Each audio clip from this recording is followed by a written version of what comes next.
Tu es si intelligente, alors traduis ça, se moqua le millionnaire. Mais la nounou le laissa sans voix.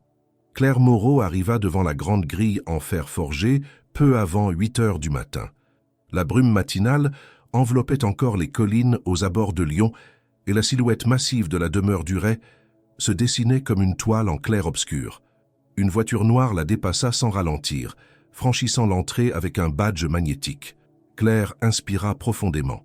Ce n'était pas la première fois qu'elle travaillait dans une maison luxueuse, mais celle-ci avait quelque chose d'étrangement froid, comme si le silence y avait été choisi au lieu d'imposer.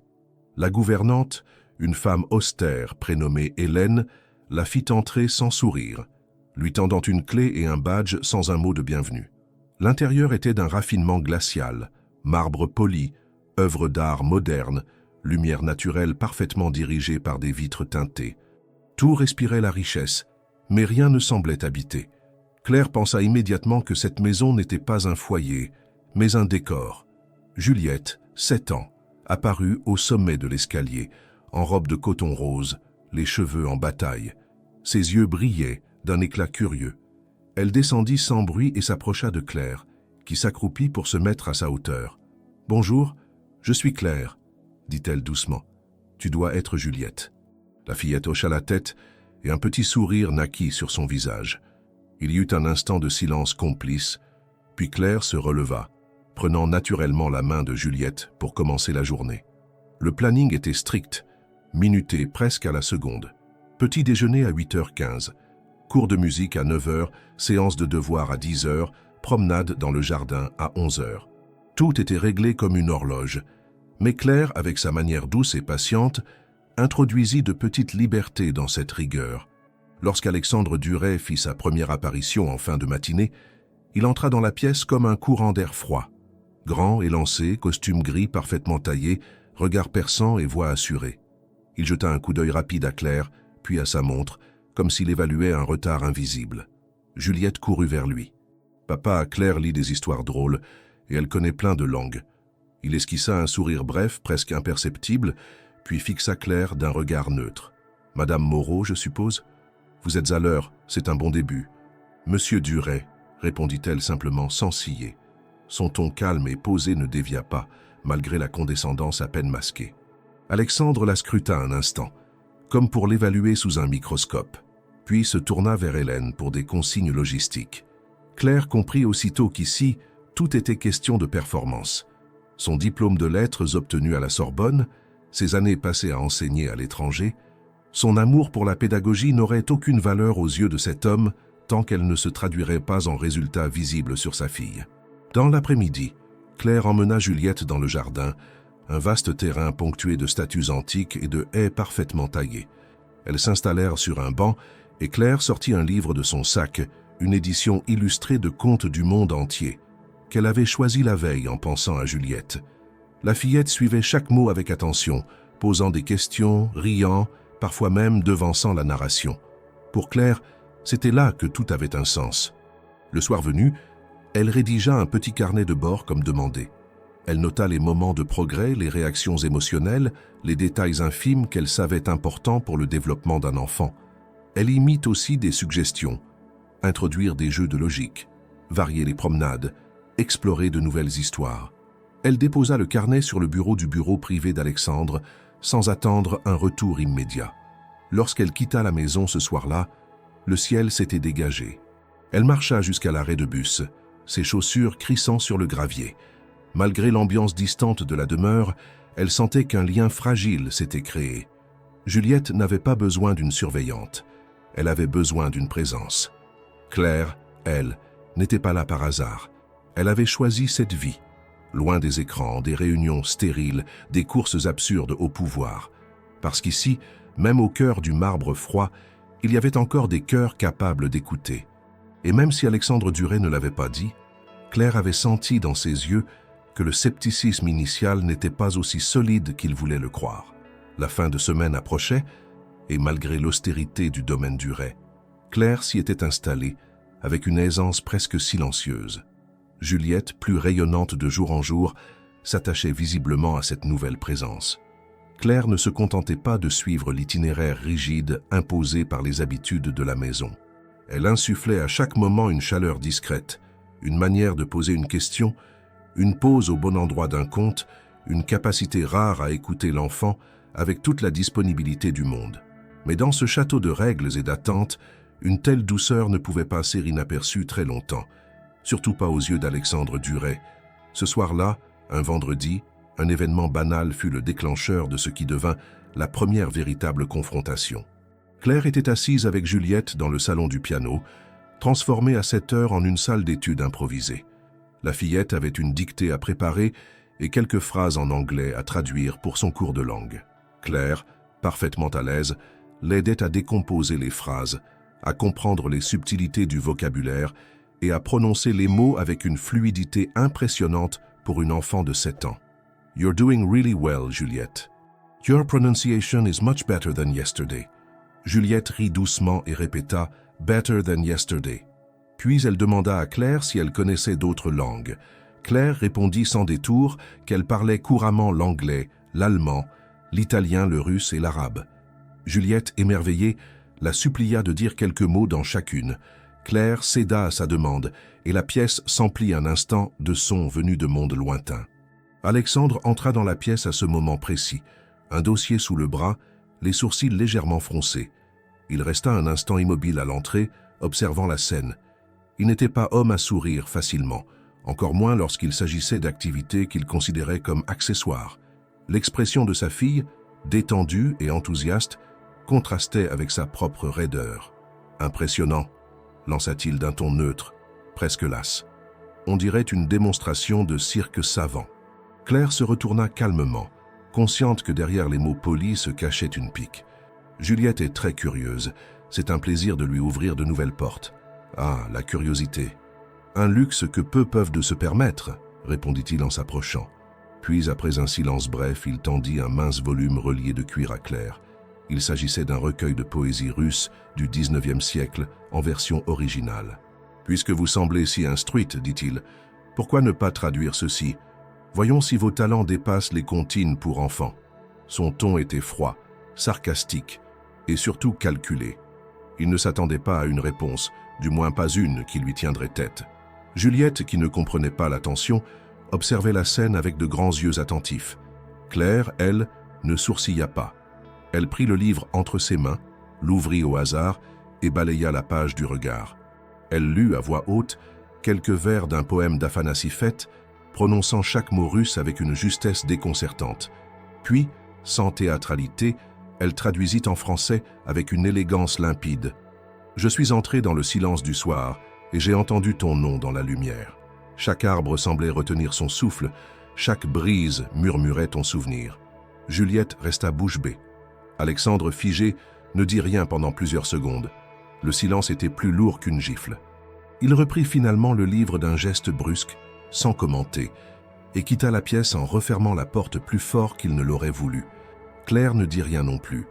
Elle se tourna vers Juliette, qui battait doucement des mains comme pour féliciter une artiste ayant fini sa représentation. « C'était magnifique, dit-elle. C'était de l'amour ?» Claire sourit. C'était un souvenir. Mais parfois, les souvenirs sont faits d'amour. La soirée se poursuivit comme si rien ne s'était passé. Mais dans la maison, quelque chose avait changé. L'équilibre subtil entre mépris et ignorance venait de se briser. Claire avait répondu à une provocation, non pas avec arrogance, mais avec une dignité tranquille qui révélait plus que des compétences linguistiques. Elle avait exposé une part d'elle-même sans défense, sans colère, et cette vérité nue avait mis Alexandre face à un miroir qu'il ne souhaitait pas regarder. Dans la solitude de son bureau, Alexandre relut le poème qu'elle avait cité, le doigt encore posé sur la page qu'elle avait choisie. Il connaissait ce passage. Il savait qu'il n'était pas facile à comprendre, encore moins à traduire avec justesse. Il devait admettre, en silence bien sûr, que Claire n'était pas simplement cultivée. Elle était formée, éduquée, raffinée. Mais ce n'était pas cela qui l'intriguait le plus. Ce qui le dérangeait profondément, c'était de ne pas comprendre pourquoi une femme de cette envergure choisissait de se mettre au service d'une enfant dans une maison où personne ne la connaissait. Juliette, elle, était aux anges.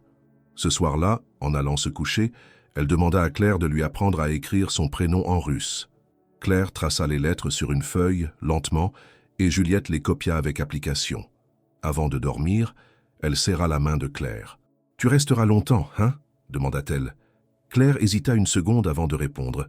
« Aussi longtemps que tu voudras de moi. » À cet instant, une promesse se glissa dans l'ombre de la chambre.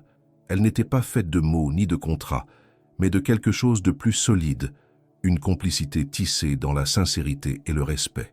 Claire savait qu'Alexandre reviendrait à la charge, sans doute de manière plus subtile ou plus frontale. Mais elle n'était pas venue ici pour fuir.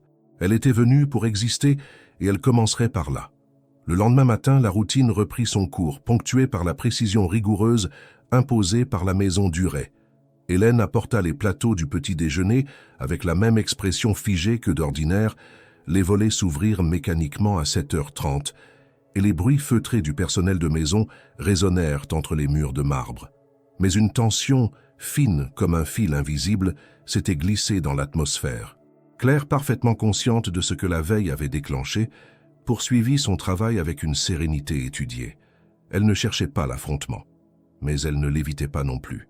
À 9h, Juliette s'installa dans le petit salon, attenant à la bibliothèque, les coudes posés sur une table en bois massif, les yeux brillants d'anticipation. Claire sortit de son sac un livre illustré sur les contes slaves. La fillette, encore impressionnée par la scène de la veille, demanda si elle pouvait relire ensemble les vers traduits. « Est-ce que tu peux me montrer encore comment tu as su tout ça ?» demanda-t-elle. Claire s'apprêta à répondre quand une voix masculine coupa la conversation. « Vous avez une minute ?» Alexandre se tenait sur le seuil, vêtu d'un costume gris clair, une chemise à fines rayures bleues et blanches parfaitement repassée, sans cravate. Il tenait dans la main gauche le même recueil de poésie russe qu'il avait tendu à Claire la veille. Son regard ne trahissait aucune émotion. « Bien sûr », répondit-elle en se levant. Il entra dans la pièce, s'approcha de la table et déposa le livre devant elle. Sans un mot, il l'ouvrit à une autre page, un poème dense, presque hermétique, de Iosif Brodsky. Il ne souriait pas, mais l'étincelle dans ses yeux indiquait qu'il attendait une réaction, une preuve. Ce n'était pas une conversation, c'était un test. Claire, toujours debout, abaissa les yeux sur les lignes noires. Elle s'attarda quelques secondes à lire silencieusement, puis leva le regard. « Vous voulez que je le traduise à l'oral » Alexandre hocha la tête, toujours muet. Claire prit une inspiration tranquille, posa la main gauche sur le rebord de la table et lut d'abord en russe. Sa voix modulée, douce mais ferme, faisait résonner les syllabes avec une justesse rare. Lorsqu'elle eut fini, elle leva légèrement le menton et, sans attendre d'approbation, traduisit chaque phrase, non pas mot à mot, mais avec une fidélité poétique remarquable. Le monde est un miroir déformant où même l'amour se reflète avec des angles brisés. Mais parfois, dans l'ombre d'un mot juste, une vérité s'éveille, nue et impossible à ignorer. Le silence fut immédiat, coupé net par le bruissement lointain d'une porte qui se refermait quelque part dans la maison. Juliette n'osait pas bouger. Alexandre, lui, resta immobile pendant de longues secondes, comme figé par une émotion qu'il ne voulait ni reconnaître, ni nommer. Son masque glacial avait légèrement glissé, pas assez pour tomber, mais suffisamment pour que Claire voie ce qu'il y avait en dessous. Non pas du mépris, mais de la surprise mêlée à une forme de respect qu'il n'était pas prêt à exprimer. Il referma le livre sans mot dire, le reprit dans ses mains et sortit de la pièce, cette fois sans geste brusque. La porte resta entr'ouverte derrière lui. Claire se rassit et Juliette se pencha vers elle. « Il est bizarre, mon papa. Il fait comme s'il s'en fichait, mais je crois qu'il t'écoute quand même. » « Peut-être qu'il n'a pas l'habitude, répondit Claire, d'écouter autrement. Cette matinée fut marquée par une légèreté étrange, comme si une faille invisible s'était ouverte dans l'armure du maître de maison. Claire reprit les activités prévues, fit travailler Juliette sur des exercices de logique, l'accompagna dans le jardin pour une promenade éducative et relut avec elle un passage de son livre préféré. Chaque action semblait résonner d'un écho plus profond depuis la confrontation du matin. En fin d'après-midi, alors qu'elles rentrèrent du jardin, Hélène les informa que le dîner serait servi plus tôt que d'habitude, sur demande d'Alexandre. Claire ne commenta pas. Elle aida Juliette à se changer, puis descendit quelques minutes après l'enfant. Dans la salle à manger longue et solennelle, Alexandre était déjà assis à une extrémité de la table, une coupe d'eau pétillante à la main. Il ne dit rien lorsque Claire entra, mais lui fit un signe de tête qui, pour lui, tenait presque lieu de bienvenue. Le repas fut silencieux au début, ponctué par les rires de Juliette et ses récits d'activités du jour. Claire répondit à ses questions avec douceur, en français et parfois en anglais, à la demande amusée de la fillette. Alexandre écoutait sans intervenir. Ce ne fut qu'au moment du dessert qu'il posa enfin une question directe. « Vous avez étudié la littérature russe à l'université » Claire, sans lever les yeux de sa cuillère, répondit « Oui, entre autres. Littérature comparée. Sorbonne, double cursus avec philosophie. » Un hochement de tête, bref. Il but une gorgée, reposa son verre et dit presque dans un murmure « Vous n'êtes pas ce que j'attendais. »« Je sais, » répondit-elle calmement. Le silence retomba, mais il n'avait plus la même texture. Ce n'était plus un silence d'indifférence. C'était un silence d'évaluation, d'ajustement. Quelque chose s'était déplacé, imperceptiblement mais définitivement. Claire n'était plus seulement la femme engagée pour s'occuper d'une enfant. Elle était devenue, en un simple moment de vérité, une présence qu'il ne pouvait plus ignorer. Plus tard, alors qu'elle consignait les derniers détails de la journée dans le carnet destiné à Alexandre, Claire s'arrêta un instant, le stylo suspendu entre deux pensées. Elle réfléchit à ce qu'elle avait dit, à ce qu'elle n'avait pas dit. Elle savait qu'elle n'était pas ici pour impressionner. Elle était ici parce qu'elle avait choisi ce rôle, en pleine conscience, loin des fastes stériles de la diplomatie, des jeux de pouvoir, des bureaux sans âme. Et pourtant, elle pressentait que cette maison, malgré ses murs froids, cachait une faille. Et peut-être, au creux de cette faille, une vérité que personne n'osait nommer. Pas encore. Depuis la scène du poème, un changement discret mais constant s'était installé dans la demeure Duret. Les jours suivaient leur rythme méthodique, mais l'observation d'Alexandre devenait plus aiguisée, plus fréquente, plus personnelle. Ce n'était plus la vigilance distante d'un employeur envers une employée, mais une forme d'attention silencieuse, presque inconfortable, que Claire ressentait sans jamais la mentionner. Il passait plus souvent dans les pièces où elle se trouvait avec Juliette, prétextant une recherche de documents, une conversation téléphonique déplacée ou un contrôle ponctuel. Ces remarques, toujours enveloppées dans un ton poli, prenaient une teinte de curiosité dissimulée.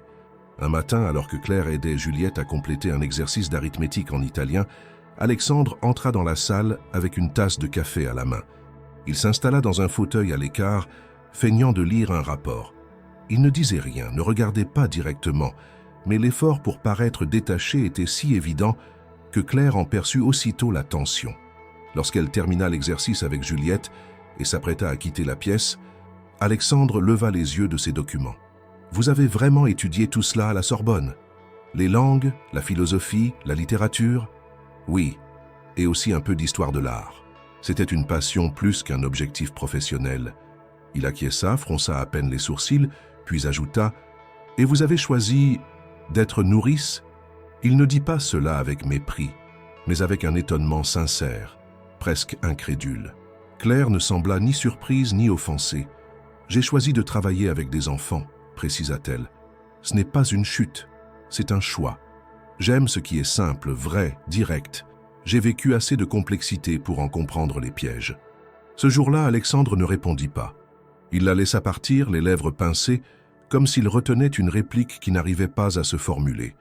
Le reste de la journée se déroula sans incident, mais cette question ne le quitta pas. Qui était cette femme qui refusait les trajectoires attendues? Pourquoi une personne de son niveau, avec ce bagage, ce regard clair, cette façon de parler comme si chaque mot avait été choisi avec justesse, acceptait-elle de passer ses journées dans une maison qu'elle ne possédait pas, à élever une enfant qui n'était pas la sienne? La réponse ne venait pas, et ce doute le rongeait plus qu'il ne l'admettait. Il tenta de le cacher sous des remarques acides, de plus en plus fréquentes, qui semblèrent vouloir provoquer Claire dans des contextes neutres. Lors d'un repas en fin de semaine, il évoqua devant Juliette et Hélène, sur un ton mi-amusé, mi-piqué, « Il paraît que certains préfèrent la vie monacale à la reconnaissance, ou peut-être est-ce une manière subtile de punir le monde. » Claire, assise à l'extrémité opposée de la table, leva les yeux lentement. « Je dirais plutôt que c'est une manière de ne plus dépendre du regard du monde. » Cette fois, il la fixa droit dans les yeux. Hélène, entre deux plats, détourna le regard, gênée par l'échange. Juliette, qui ne comprenait pas les sous-entendus, continuait de manger, insouciante. Les jours suivants, Alexandre intensifia ses recherches. Il demanda à son assistant quelques vérifications, d'abord anodines, sur les précédents employeurs de Claire. Il découvrit qu'elle avait travaillé brièvement pour une famille diplomatique à Genève, puis pour une école privée à Milan. Mais certaines références restaient de floues, difficiles à vérifier, comme si un pan entier de sa vie avait été volontairement effacé. Un après-midi pluvieux, il décida de l'attendre dans le petit salon, sous prétexte d'un échange concernant le programme éducatif de Juliette. Lorsqu'elle entra, trempée jusqu'aux épaules, après avoir couru du jardin, il se leva brusquement. « Ce n'est pas un jour pour jouer dehors », fit-il remarquer. Juliette voulait voir la pluie tomber sur les hortensias. Elle a dit que ça les faisait danser. Un court silence s'ensuivit, le genre de silence qui enferme un aveu invisible. Alexandre la regarda, comme s'il essayait de deviner quelque chose sous cette phrase anodine. « Vous savez, » reprit-il en croisant les bras, « vous me rappelez quelqu'un que j'ai connu à l'université. » Elle aussi, elle citait des poètes pour justifier ses silences.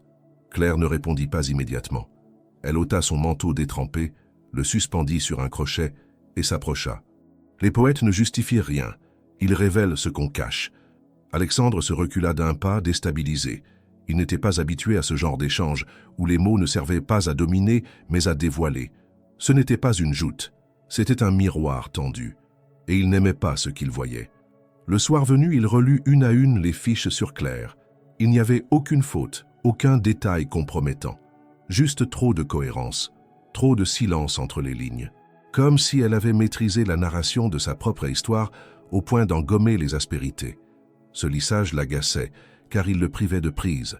Le lendemain, à la faveur d'une conversation anodine avec Juliette, il apprit que Claire parlait aussi l'hébreu et le grec ancien. L'enfant le mentionna comme une évidence en racontant qu'elles avaient inventé un jeu de lettres avec 3 alphabets différents. Claire m'a dit que certaines langues ne se parlent pas mais se pensent. Ces mots résonnèrent dans l'esprit d'Alexandre comme un avertissement.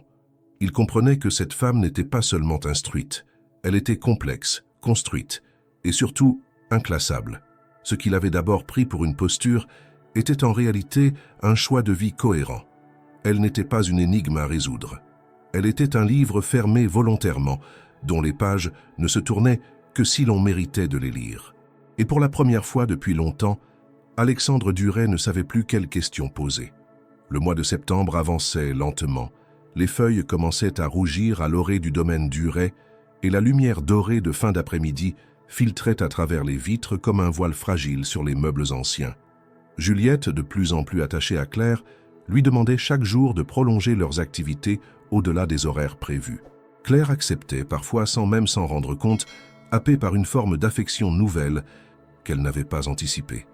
Elle lisait avec Juliette, inventait des récits improvisés, explorait les jardins avec elle, comme si chaque pierre pouvait receler un mystère.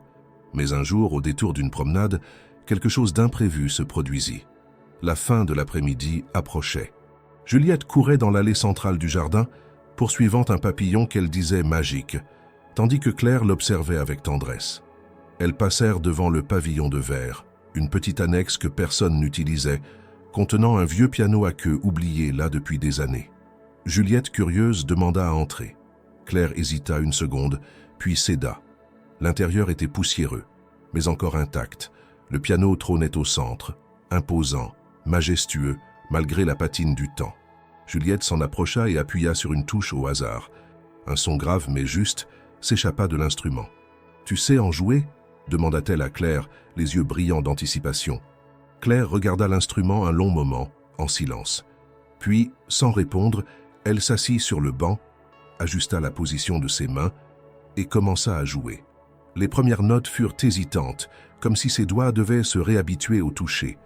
Mais très vite, la mélodie prit forme. C'était une pièce lente, chargée de nostalgie. Le thème s'enroulait sur lui-même, répétitif et profond, comme une prière intime. Juliette, captivée, ne bougea pas. Ce qu'aucune des deux ne savait, c'était qu'Alexandre se trouvait sur le chemin de retour d'un appel téléphonique et qu'il s'était arrêté net en entendant la musique s'élever de la verrière. Il avança lentement, sans faire de bruit, et resta dans l'encadrement de la porte, invisible aux yeux de Claire. Il écouta sans bouger, reconnaissant au bout de quelques mesures une pièce rare de Mettner, un compositeur russe peu connu du grand public, mais profondément admiré des mélomanes avertis. Claire jouait sans partition, entièrement de mémoire.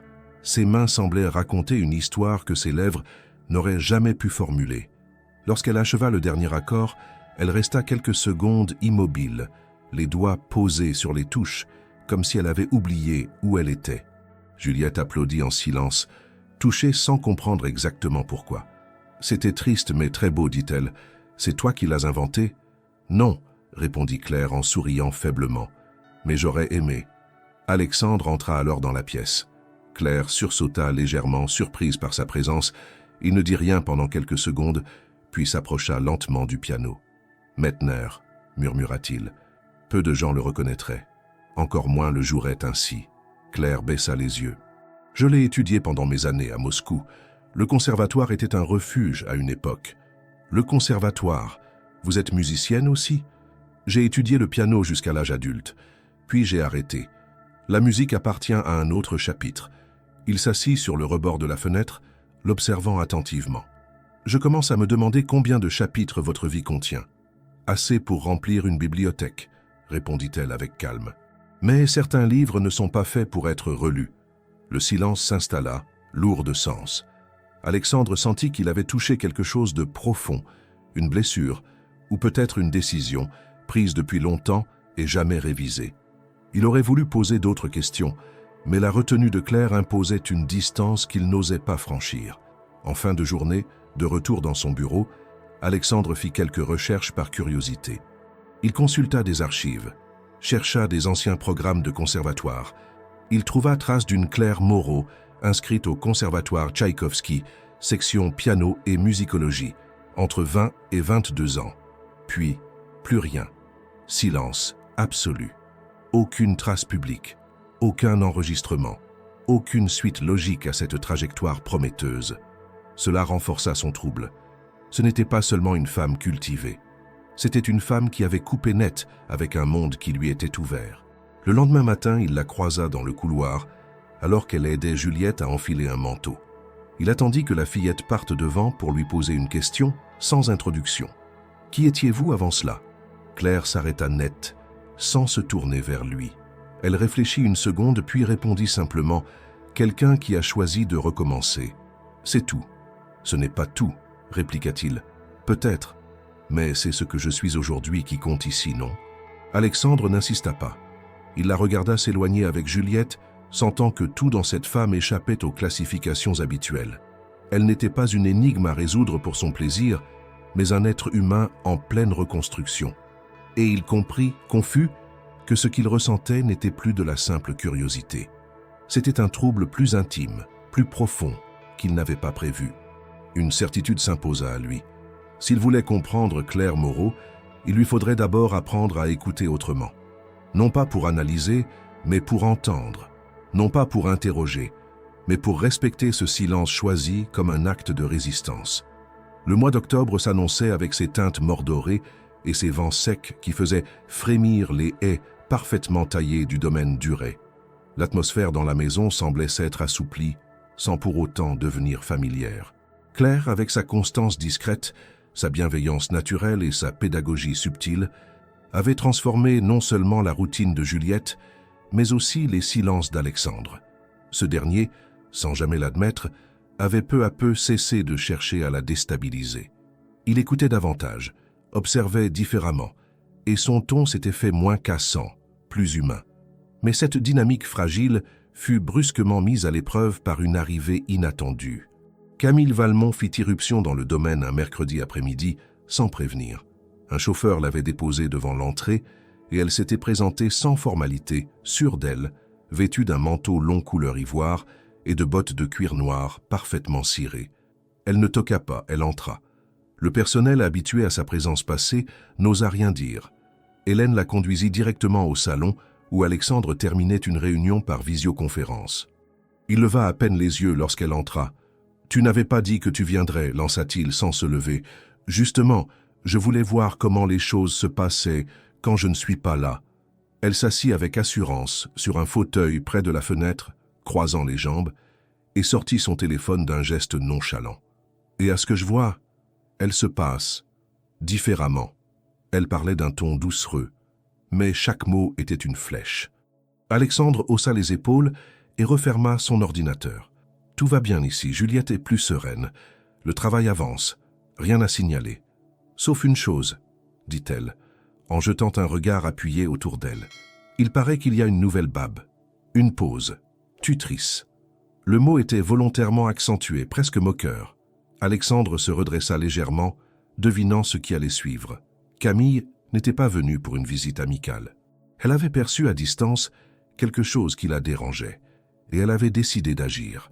Le soir même, elle fit en sorte de croiser Claire dans le couloir menant à la bibliothèque. Elle s'arrêta net devant elle, l'observant comme on évalue une œuvre inattendue dans une galerie. « Claire Moreau, n'est-ce pas? J'ai beaucoup entendu parler de vous. »« Je ne peux pas en dire autant, » répondit Claire poliment, sans sourire. « Camille Valmont. Je travaille avec Alexandre. Enfin, nous avons collaboré de très près pendant des années. Professionnellement, bien sûr. » Le ton était acide, mais le sourire restait figé. Claire inclina la tête sans répondre. Camille reprit « Il paraît que vous avez un effet apaisant, une sorte de magicienne des enfants. Mais dites-moi, quand on parle 6 ou 7 langues, qu'on a étudiées à la Sorbonne, et qu'on joue du Mettner sans partition, on finit vraiment comme tutrice ?» Le venin était subtil, mais réel. Claire resta droite, impassible. « Je suis là parce que Juliette a besoin de quelqu'un qui la regarde comme une personne, pas comme un projet. » Camille sourit, mais ses yeux s'étaient durcis. « Charmant, mais vous verrez, la vie ici n'est pas faite de contes russes. Et Alexandre, malgré tout ce que vous croyez voir, ne change pas. Il évalue, il classe, il décide. C'est un homme d'algorithme, pas de poésie. » Claire ne répondit pas. Elle tourna les talons et reprit son chemin, mais elle avait compris. Camille n'était pas seulement une présence du passé, elle était une force qui détestait l'imprévisible, l'authentique. Et Claire, par son simple refus d'entrer dans les cases prévues, représentait une menace. Dès le lendemain, Camille se mit à œuvrer discrètement. Elle s'immisçait dans les discussions d'Alexandre, lui proposant des solutions alternatives pour la gestion de Juliette, parlant de nouvelles pédagogies, de tutrices mieux alignées avec les valeurs de la maison. Elle évoquait, mine de rien, les risques de s'attacher à des figures instables, au profil trop atypique. Alexandre, bien qu'incommodé par ces intrusions, n'y mettait pas de barrière claire. Claire ressentait la pression, mais n'en montrait rien. Elle restait fidèle à sa méthode. Écoute, patience, cohérence. Elle accompagnait Juliette comme toujours, avec la même chaleur tranquille. Mais elle savait que quelque chose se préparait. Lors d'un déjeuner informel auquel Camille s'était imposée, la tension devint palpable. Juliette parlait d'un documentaire que Claire lui avait montré sur les musées du Moyen-Orient lorsqu'un sujet de conversation orienté par Camille fit basculer l'ambiance. « Et vous, Claire ?» demanda-t-elle innocemment. « Que pensez-vous de la situation diplomatique entre la Turquie et la Grèce en ce moment? Vous qui avez étudié les langues et la culture, vous devez bien avoir un avis. » La question était habile. Trop technique pour Juliette, trop sensible pour être anodine. Claire, pourtant, ne se laissa pas surprendre. « Je pense que l'histoire a tendance à se répéter lorsque les peuples cessent d'écouter leur propre mémoire. Les tensions actuelles ne sont pas nouvelles. Ce qui l'est, c'est l'indifférence croissante de ceux qui devraient apaiser au lieu de polariser. » Un silence s'installa. Alexandre regardait Claire, intrigué par la clarté de sa réponse. Camille, quant à elle, sembla désarmée un instant. « Belle formule, admit-elle. Mais la réalité, c'est que les décisions ne se prennent pas avec des citations. »« Non, » répondit Claire calmement, « mais sans vision, les décisions ne sont que des réflexes. » Ce jour-là, Camille comprit que Claire ne serait pas facile à faire tomber, et cela la rendait dangereuse à ses yeux. Pour la première fois depuis longtemps, Alexandre avait autour de lui quelqu'un qui n'essayait pas de l'impressionner, mais simplement d'exister avec justesse. Et cette justesse, insupportable pour Camille, devenait la vraie menace. Le jeu venait de commencer, et Claire, sans même l'avoir cherché, s'était retrouvée au centre d'un échiquier qu'elle n'avait jamais voulu intégrer. Mais désormais, chaque mouvement allait compter. Camille ne tarda pas à intensifier ses manœuvres. Elle n'agissait pas frontalement, bien sûr. Elle savait que dans cet univers de silence et de pouvoir, les attaques directes étaient moins efficaces que les insinuations bien placées, les regards signifiants, les sous-entendus distillés avec soin. Elle savait aussi que Claire n'était pas une femme ordinaire, qu'elle ne répondrait pas aux provocations par des cris ou des plaintes, mais par une force tranquille, ce qui rendait la tâche plus ardue, mais pas moins urgente. Camille ne supportait pas l'idée de perdre sa place dans l'esprit d'Alexandre, ni de voir une femme qu'elle jugeait socialement inférieure gagner du terrain par le simple fait d'exister sans effort. Elle commença à semer le doute dans l'esprit des employés. De petites remarques glissaient à Hélène sur la présence constante de Claire dans des lieux hors de sa fonction stricte ou sur les conversations en langues étrangères qui pouvaient être mal interprétées. À l'intendant, elle parla d'un ton légèrement supérieur qu'elle aurait perçu chez Claire à l'égard du personnel. À Alexandre, elle fit part de ses préoccupations sur les réelles intentions de cette femme qui refusait de parler d'elle-même, de son passé, de ses projets. Elle mit en doute de manière très habile la stabilité émotionnelle de quelqu'un qui choisit l'anonymat après une carrière brillante. Tout cela, bien sûr, présenté sous couvert de bienveillance. « Je ne veux pas me mêler de ce qui ne me regarde pas », dit-elle à Alexandre un soir, dans le bureau où il planifiait une réunion. « Mais tu sais comme moi que certaines personnes, même très intelligentes, peuvent porter des blessures profondes. Et ces blessures, si elles ne sont pas guéries, peuvent exploser au contact d'un enfant. » Alexandre, jusque-là en retrait, sentit son esprit hésiter. Il n'aimait pas la manière dont Camille déformait les choses, mais il ne pouvait ignorer complètement les signaux. Il avait vu Claire rester silencieuse face à des questions précises. Il avait senti qu'elle cachait quelque chose. Et dans son monde d'analyse constante, une absence d'information était toujours une alerte. Claire, de son côté, avait bien perçu l'hostilité croissante. Elle sentait le climat changer, la froideur plus marquée du personnel, les regards moins bienveillants, les silences qui se faisaient plus pesants après son passage. Mais elle ne changea pas son comportement. Elle continuait de traiter Juliette avec la même attention, de l'écouter, de stimuler sa curiosité, de lui apprendre à observer le monde autrement. Elle ne déviait pas. Elle savait que dans un environnement instable, la constance était une force plus puissante que n'importe quelle réplique. Un samedi, Camille organisa un déjeuner impromptu, prétendument pour souder les liens dans la maison. Alexandre accepta, pensant que cela pourrait apaiser les tensions naissantes. Claire, invitée presque par formalité, s'y rendit sans enthousiasme. Le repas fut servi dans le jardin d'hiver, une véranda lumineuse avec vue sur les vignes. Camille avait soigné les détails. Fleurs fraîches, vaisselle ancienne, playlist de musique de fond subtilement choisie, l'ambiance était raffinée, mais chargée. Au cours du repas, la conversation glissa lentement vers des sujets d'actualité.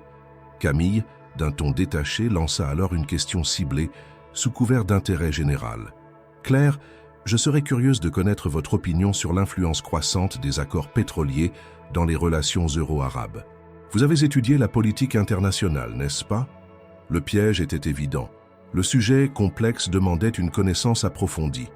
La question, lancée en plein déjeuner familial, pouvait paraître déplacée, mais elle était précisément choisie pour provoquer une erreur ou une hésitation.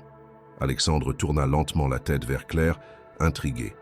Juliette, qui ne comprenait pas le sujet, observait les visages avec curiosité.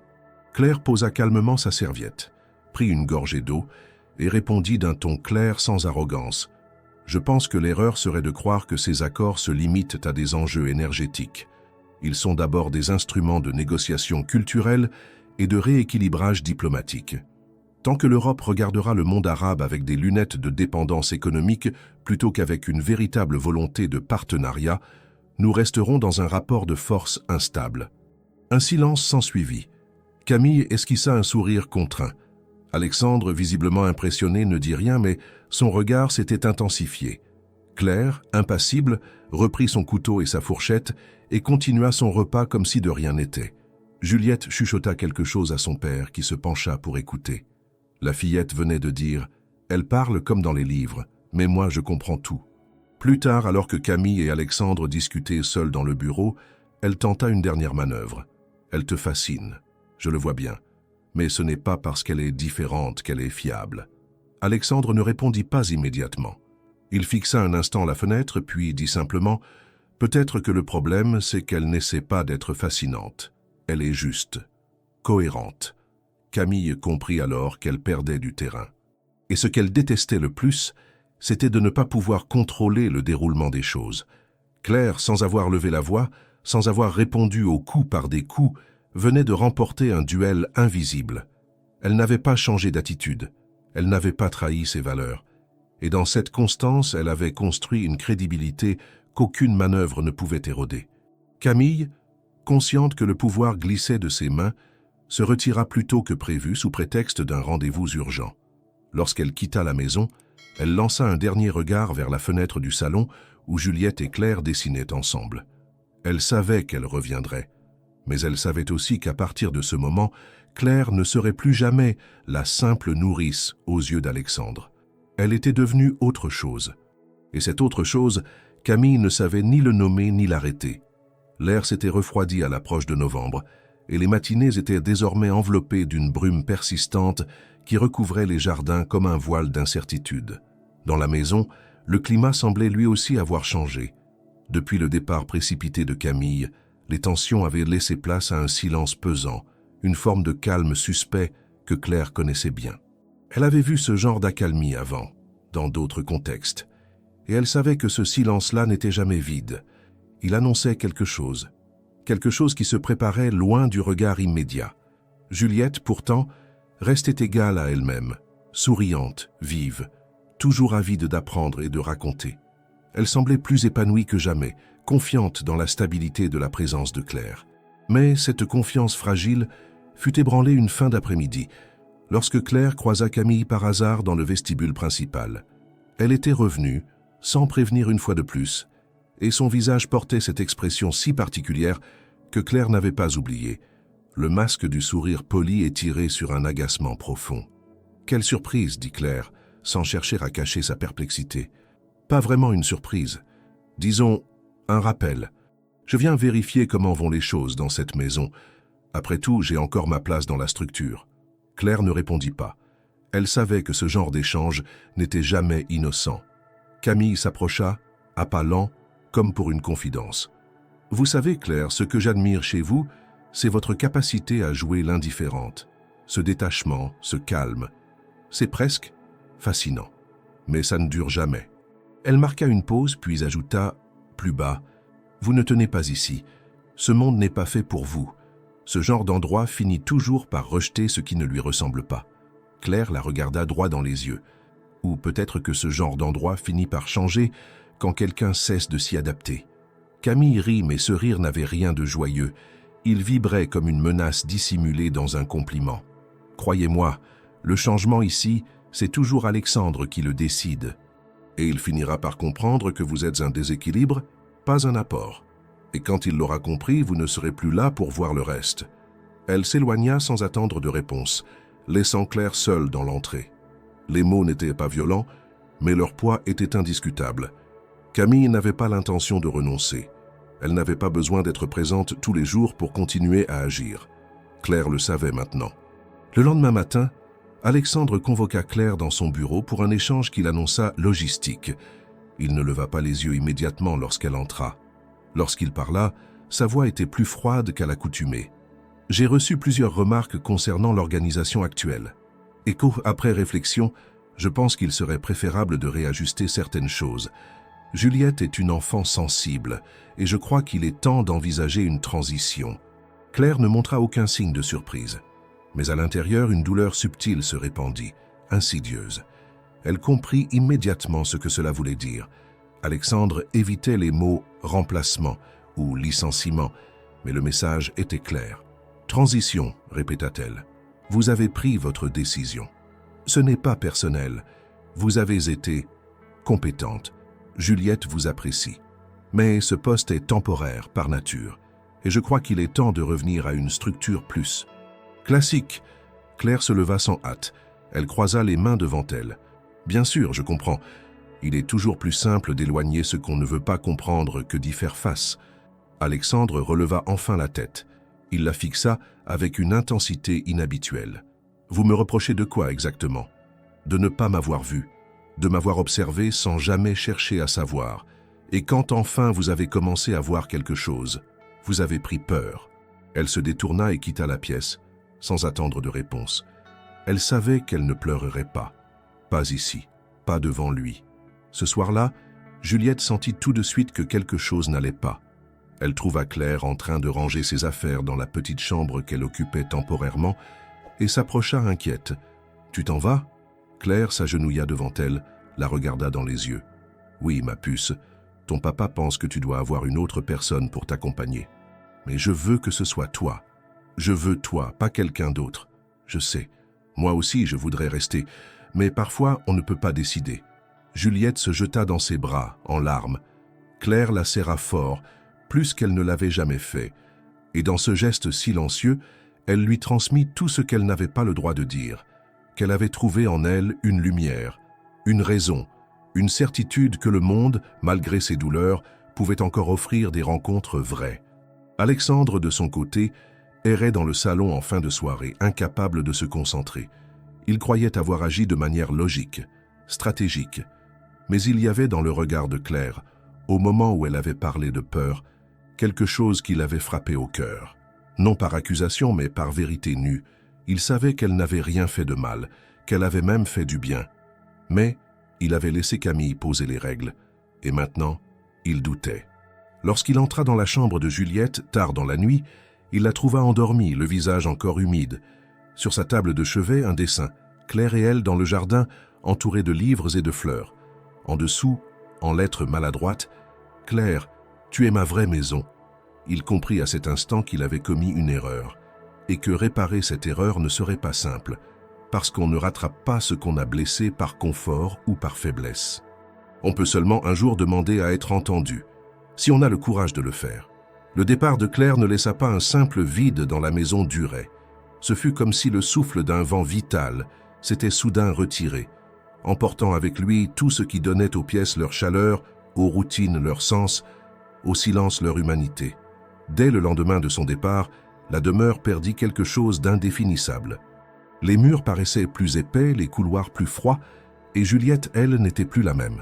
La nouvelle nourrice, choisie par Camille et présentée comme expérimentée, stable et méthodique, était arrivée avec un large sourire professionnel, une voix douce mais vide, et une panoplie de jeux éducatifs standardisés.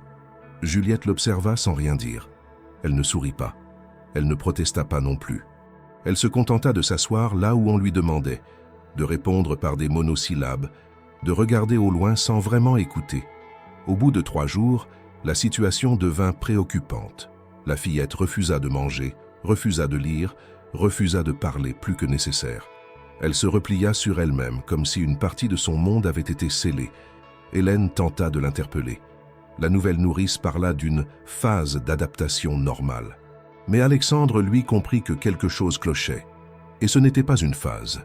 Un soir, il trouva Juliette recroquevillée dans un coin de la bibliothèque, son vieux carnet de croquis à la main.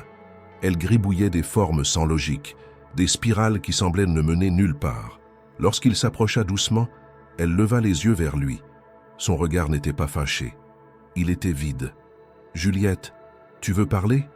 Tu veux me dire ce qui ne va pas ?» Elle haussa les épaules.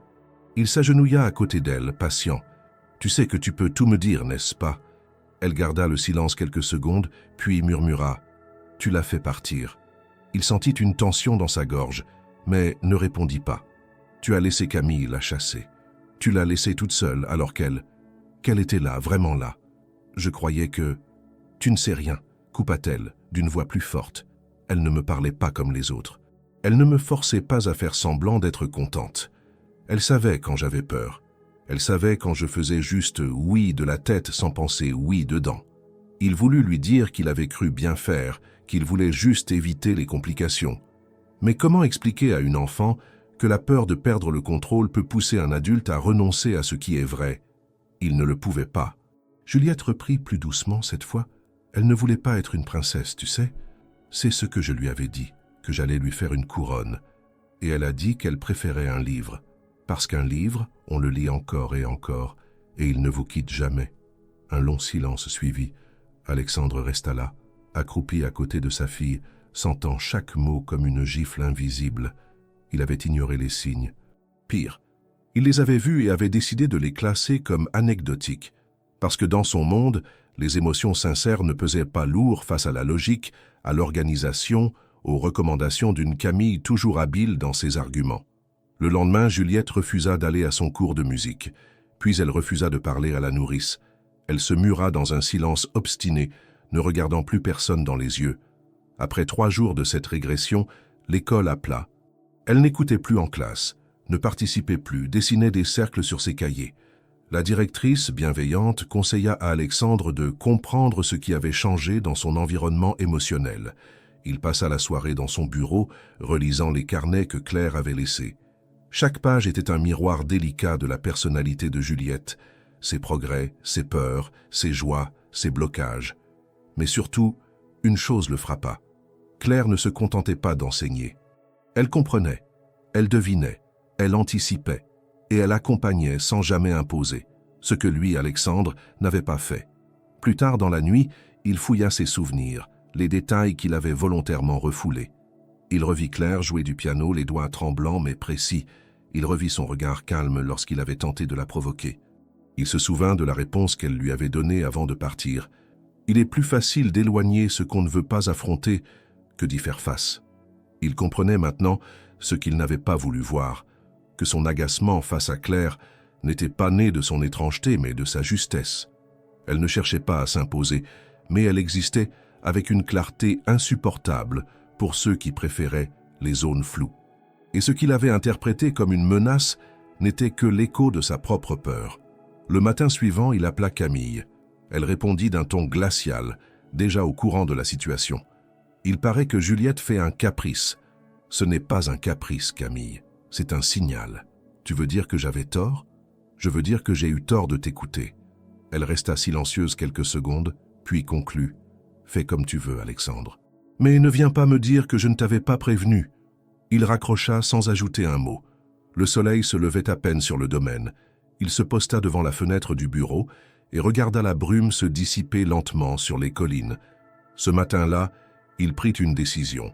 Pas une décision de chef d'entreprise, ni de stratège, ni d'homme influent. Une décision d'homme seul face à sa conscience, retrouver Claire, non pas pour réparer ce qui avait été brisé, mais pour reconnaître enfin ce qui avait été vrai. Alexandre n'était pas un homme habitué à revenir sur ses décisions. Dans le monde des affaires, reconnaître une erreur pouvait coûter des millions, et la moindre faille dans son autorité était considérée comme une faiblesse. Mais ce qu'il avait commis avec Claire n'était pas une faute stratégique.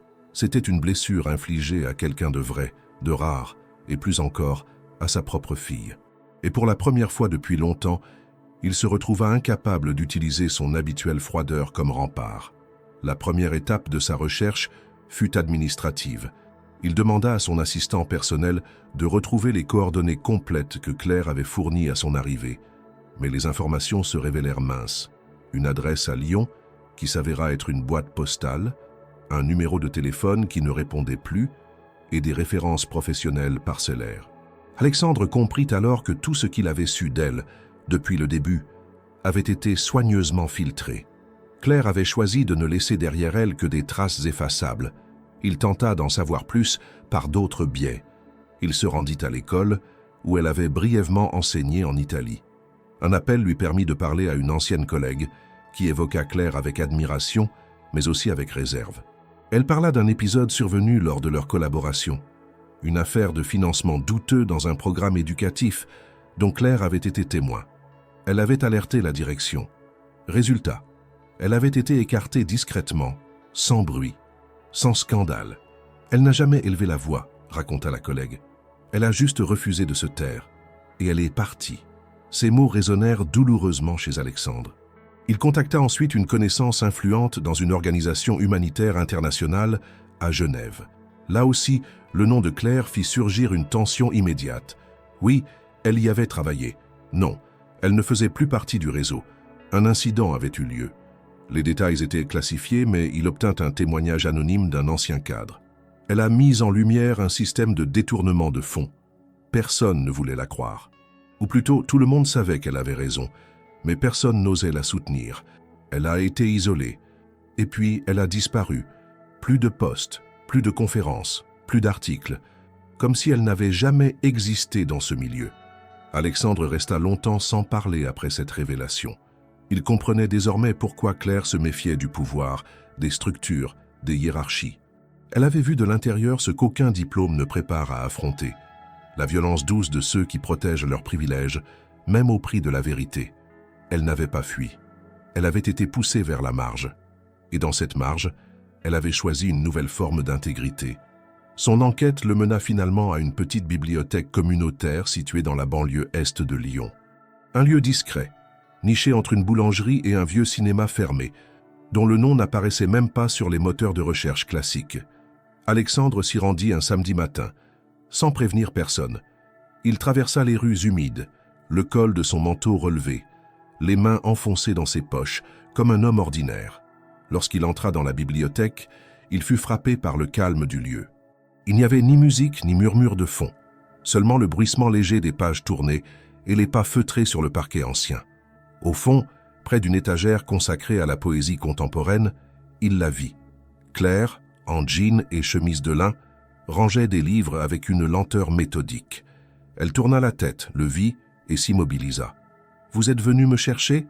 Il resta un instant sans voix, puis répondit simplement « Je suis venu vous demander pardon. » Elle ne bougea pas. Ses mains reposaient sur la tranche d'un livre. Ses yeux étaient calmes mais distants. « Et pourquoi maintenant ? Parce que Juliette vous a dit que je comptais ? Parce que le vide que j'ai laissé vous gêne plus qu'il ne vous blesse ? Parce que j'ai compris. Pas tout, mais assez pour savoir que j'ai mal agi et que j'ai voulu vous effacer parce que je ne savais pas comment vous entendre. » Elle ferma doucement le livre entre ses mains et le replaça sur l'étagère. « Vous m'avez fait partir sans un mot, Alexandre. Vous m'avez laissé tomber pour éviter d'avoir à me défendre devant Camille. Et vous le savez. »« Oui, » admit-il, « je le sais. Et je sais que ça ne s'efface pas. Mais j'aimerais que vous sachiez que je n'ai jamais cessé de penser à ce que vous aviez dit et que je ne vous ai jamais vraiment regardé comme je le devais. » Il s'approcha d'un pas. Elle ne recula pas. « Je ne vous demande pas de revenir. Je ne suis pas là pour négocier. Je voulais juste que vous entendiez ces mots, que vous sachiez que ce que vous avez fait pour Juliette, pour moi aussi d'une certaine manière, ce n'était pas invisible. » Claire resta silencieuse longtemps, puis elle baissa les yeux et murmura « L'invisibilité, je l'ai choisie, mais pas pour être oubliée, pour ne plus être trahi. » Il comprit alors qu'il ne repartirait pas avec une promesse, pas avec une solution. Seulement avec cette phrase, et le sentiment d'avoir pour une fois laissé tomber son masque. Il quitta la bibliothèque sans insister. Mais dans son cœur, une conviction était née. Il ne renoncerait pas.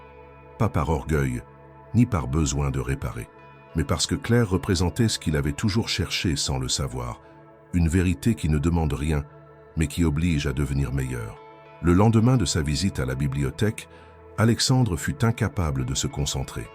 Il avait quitté Claire avec la sensation étrange d'avoir effleuré quelque chose de plus grand que lui, une lucidité impitoyable mais sans haine, une réponse honnête qui ne cherchait pas à punir, mais à faire comprendre. Il revoyait son visage, calme, les yeux fixant les siens sans détour, la voix ni sèche ni douce, simplement vraie. Il se sentait à la fois petit et réveillé, comme si elle avait déclenché en lui un processus irréversible. Il savait que, désormais, il ne pouvait plus faire semblant. Mais ce n'est pas pour autant que Claire avait pardonné.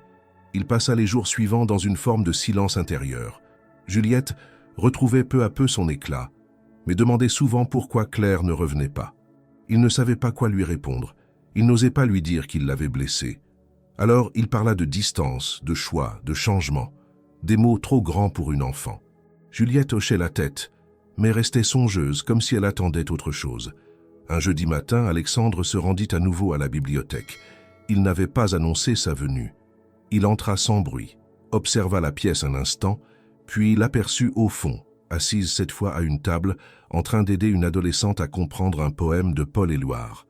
Claire leva les yeux quand elle le vit. Son visage ne trahit ni surprise, ni agacement, ni accueil. Elle fit un simple signe de tête, puis termina sa phrase avec la jeune fille. Lorsqu'elles eurent fini, l'adolescente se leva, la remercia et quitta la pièce. Alexandre s'approcha. « Je n'attendais pas de réponse immédiate, dit-il. Je sais que le pardon ne se demande pas comme un service. » Claire se redressa. Elle portait un pull anthracite et une jupe de laine simple. Toujours sans maquillage, toujours avec cette présence rare, celle de quelqu'un qui n'essaie pas de plaire mais qui touche malgré tout. « Et pourtant, vous êtes revenu, répondit-elle. « Oui, parce que je pense qu'il y a des choses qu'on doit répéter, même si elles ne sont pas entendues tout de suite. Je ne veux pas forcer quoi que ce soit, mais j'aimerais au moins vous dire ce que j'ai compris. » Claire croisa les bras, le regard fixe. « Je vous écoute. » Alexandre inspira profondément, comme pour se délester de la posture qu'il avait portée trop longtemps. « J'ai grandi dans un monde où tout devait être maîtrisé, les émotions, les réactions, les gens. On m'a appris à anticiper, à prévenir les erreurs avant qu'elles se produisent. Et puis vous êtes arrivés, et vous n'aviez rien à prouver, rien à cacher, rien à vendre. Vous étiez là, simplement. Et moi, au lieu de comprendre que c'était rare, j'ai voulu le contrôler. Et quand je n'ai pas pu, j'ai écarté. » Claire le laissa parler sans l'interrompre. Il poursuivit. « Ce n'est pas parce que vous étiez trop brillante que j'ai pris peur, c'est parce que vous étiez juste. Votre façon d'être avec Juliette, votre calme, votre cohérence. Ça m'a forcé à voir à quel point moi je n'étais pas aligné avec ce que je prétendais être. Et ça, je ne vous l'ai jamais dit. » Elle baissa lentement les yeux, puis les releva vers lui. « Vous dites tout cela maintenant, parce que vous sentez le vide, pas parce que vous avez changé. Peut-être. Mais peut-être aussi que ce vide, c'est ce qui me permet enfin de comprendre ce que vous incarniez, et de ne plus vouloir le fuir. » Un silence s'installa. Claire sembla peser ses mots. Lorsqu'elle répondit, sa voix était plus douce mais ferme. « Je ne vous en veux pas. Je ne vous attends pas non plus. Ce que j'ai vécu avec Juliette, je l'ai vécu pleinement. Ce n'était pas un rôle. C'était une évidence. Mais ce que vous m'avez fait, Alexandre, ce n'est pas seulement une décision injuste. C'était un choix de confort. Vous avez choisi ce que vous connaissiez, au lieu de risquer ce que vous ne compreniez pas encore. » Il baissa les yeux. Elle poursuivit. « Je ne suis pas là pour être une figure rassurante. Je ne suis pas là pour vous inspirer ou vous confronter. Je suis là pour vivre, pour transmettre, pour être utile sans me perdre. Si vous pouvez respecter ça, alors peut-être que le reste viendra. Mais pas avant. » Il acquiesça lentement. « Et si je voulais qu'on recommence différemment, ce n'est pas à moi de revenir dans votre monde. C'est à vous de montrer que vous êtes prêt à accueillir ce que je suis, sans tentative de modification. » Ils restèrent là debout, au milieu des rayonnages, pendant plusieurs secondes. Puis Claire s'éloigna pour reprendre son travail, et Alexandre sortit sans un mot de plus. Mais quelque chose en lui s'était transformé. Ce n'était pas un refus qu'il avait reçu, c'était un test de maturité, une exigence qu'il n'avait jamais eu à affronter, celle de se défaire de son ancien soi pour mériter une présence vraie. Dehors, le ciel était gris mais immobile. Il ne pleuvait pas. Il ne faisait pas beau non plus. C'était un jour de passage, de ces jours où tout peut basculer, à condition de ne plus avoir peur de perdre. Pour la première fois, Alexandre accepta l'idée que le respect n'est pas donné par statut, mais gagné par justesse. Et dans ce silence nouveau, il se promit de ne plus chercher à convaincre Claire. Il chercherait désormais à être à la hauteur d'elle, pas pour la faire revenir, mais pour que, si elle revenait, ce soit parce qu'elle l'avait choisie et non parce qu'il l'avait retenue. Le retour de Claire dans la maison Duret ne se fit pas dans le tumulte, ni même dans une grande déclaration. Il se produisit d'abord dans les gestes, dans les détails, dans l'atmosphère. Ce fut Juliette qui, la première, réclama explicitement sa présence. Un soir, après un dîner où elle s'était murée dans un silence obstiné, elle se leva de table, fixa son père et dit simplement « Papa, je veux que Claire revienne, pas comme avant, pas comme une dame qu'on regarde faire, mais comme quelqu'un qui m'aide à comprendre les choses importantes. » Alexandre, qui avait passé les semaines précédentes à revisiter chaque décision, chaque mot échangé, chaque erreur commise, sentit cette phrase comme une validation de ce qu'il espérait, qu'il n'était pas trop tard. Il hocha la tête. « Je vais lui demander. » Mais c'est elle qui décidera. Et Claire, lorsqu'elle reçut la proposition, mit du temps avant de répondre. Elle accepta à une seule condition, ne plus être la nourrice. Elle ne voulait pas reprendre un rôle qui la ramenait à une fonction temporaire, fragile, déséquilibrée. Elle proposa autre chose, une fonction de tutrice privée, à mi-temps, avec un programme pédagogique qu'elle construirait elle-même, intégrant non seulement les matières classiques, mais aussi la pensée critique, les langues, les arts et la réflexion éthique. Alexandre accepta sans discuter. Ce n'était pas une concession. C'était un ajustement sincère à ce qu'il avait enfin compris. Claire n'était pas là pour s'intégrer à un système. Elle était là pour en faire éclore un autre. Le jour de son retour, La maison semblait différente. Même les couloirs, les meubles, les tableaux semblaient respirer plus librement. Juliette courut vers elle, l'embrassa sans retenue, puis lui montra un carnet dans lequel elle avait continué à écrire leur jeu de mots, leurs petits récits. Claire s'assit avec elle sur le tapis du salon et reprit comme si rien ne s'était jamais interrompu. Mais ce n'était pas la même chose. C'était mieux. Camille, de son côté, comprit très vite qu'elle avait perdu le terrain qu'elle s'était acharnée à défendre. Lorsqu'elle revint pour une réunion mensuelle, elle trouva Claire installée dans le bureau de travail avec Juliette, discutant de mythologie grecque en italien. Alexandre, en retrait, observait la scène sans intervenir. Camille, en s'approchant, tenta une remarque. « Je vois que l'ambiance a changé, de nouveau très académique. » Claire se tourna vers elle avec un calme souverain. « C'est un début. L'école du respect commence par le silence qu'on accorde aux autres. » Alexandre ne dit rien. Il laissa Claire répondre seule. Et Camille, cette fois, ne répliqua pas. Quelques jours plus tard, elle annonça qu'elle se retirerait des affaires opérationnelles. Elle invoqua un nouveau projet à l'étranger. Mais ceux qui la connaissaient bien comprirent qu'elle avait simplement vu que le pouvoir avait changé de camp. Non pas par domination, mais par évidence. Avec le départ de Camille, une nouvelle dynamique s'installa dans la maison.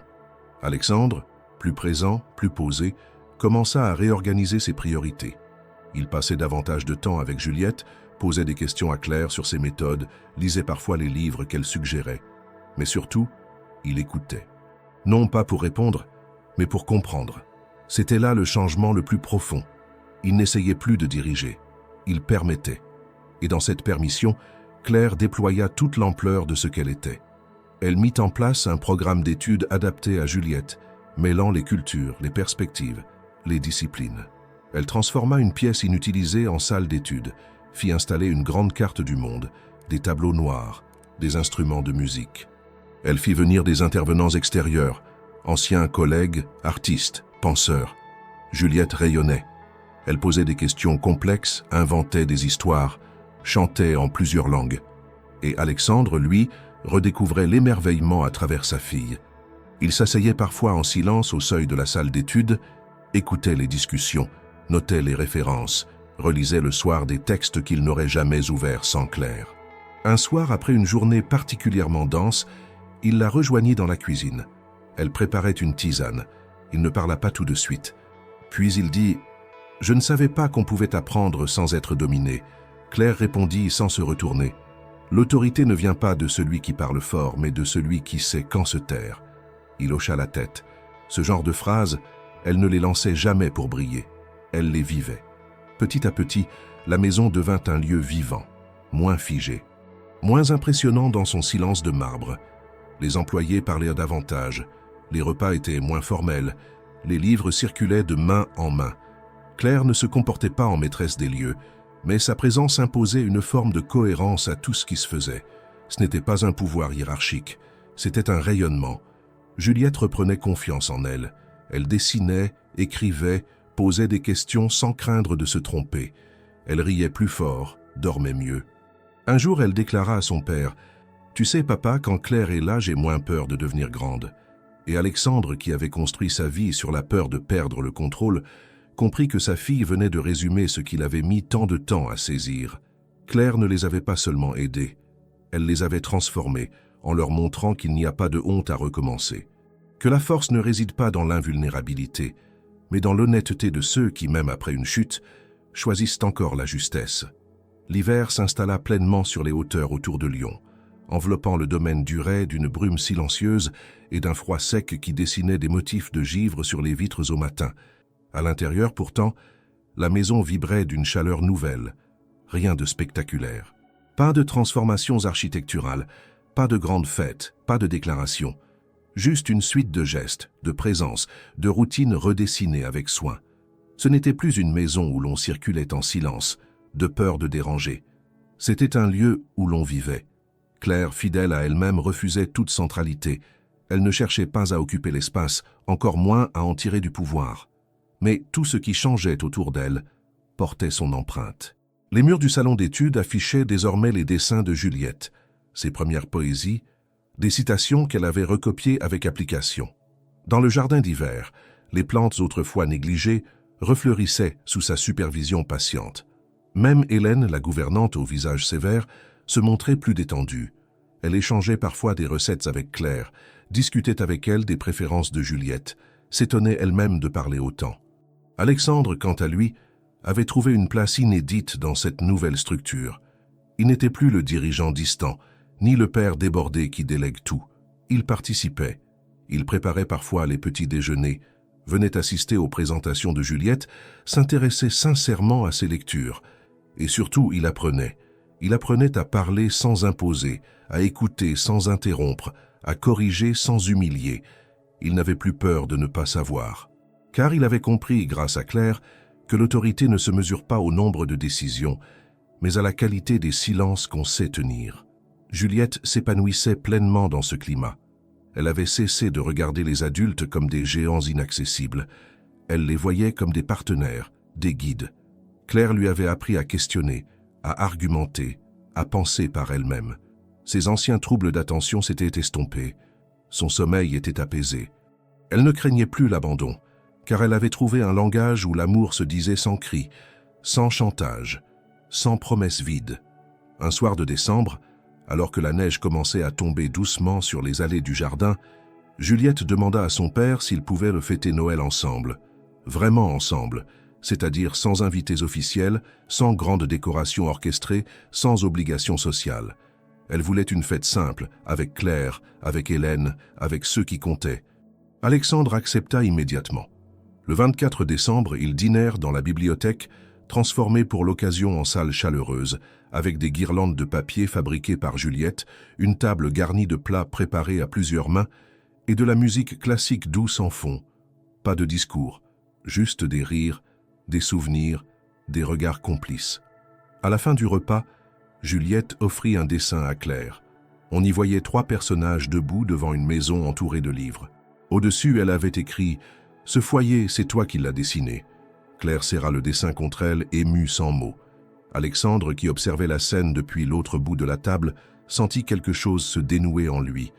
Il n'avait jamais vu sa fille aussi confiante.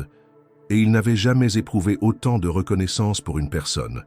Il s'approcha et, sans détour, dit à Claire « Le jour où je vous ai mise à l'épreuve, je croyais pouvoir vous classer. Vous réduire à une réaction, mais c'est moi qui ai reçu une leçon. Et je crois que c'est la seule leçon que je n'oublierai jamais. » Claire ne répondit pas immédiatement. Puis elle leva les yeux vers lui et dit simplement « Parfois, il faut apprendre à ne plus avoir besoin de comprendre pour accepter ce qui nous transforme. » Après ce soir-là, rien ne changea brutalement, mais tout continua à évoluer, dans la même direction. Claire conserva son rôle de tutrice. Juliette grandit, développa ses propres intérêts, parla de devenir écrivaine ou traductrice ou peut-être les deux. Alexandre, désormais plus disponible, suivait ses projets avec un regard attentif, sans pression. La relation entre Claire et Alexandre ne prit jamais la forme d'un couple conventionnel. Elle ne fut jamais nommée. Pas de serment, pas de mise en scène, mais ils construisirent un lien qui dépassait les définitions habituelles. Ils partagèrent les décisions, les réflexions, parfois les silences du soir, assis l'un à côté de l'autre sans avoir besoin de remplir l'espace de mots. Ce qu'ils avaient bâti ensemble n'avait pas besoin d'étiquette. Il avait seulement besoin de vérité. Des années plus tard, Juliette écrivit un livre inspiré de son enfance. Elle le dédia à 2 personnes, à celle qui m'a appris que le savoir est une forme d'amour, et à celui qui a eu le courage de recommencer à écouter. Lorsqu'elle reçut son premier prix littéraire, elle déclara simplement « Ce que j'ai compris très jeune, c'est que les vrais foyers ne sont pas faits de murs, mais de présences. Et moi, j'ai grandi dans une maison construite par 3 présences qui ne se ressemblaient pas, mais qui m'ont appris à être entières. » Et dans la salle, ce soir-là, Claire, Alexandre et Hélène se levèrent pour applaudir. Ensemble.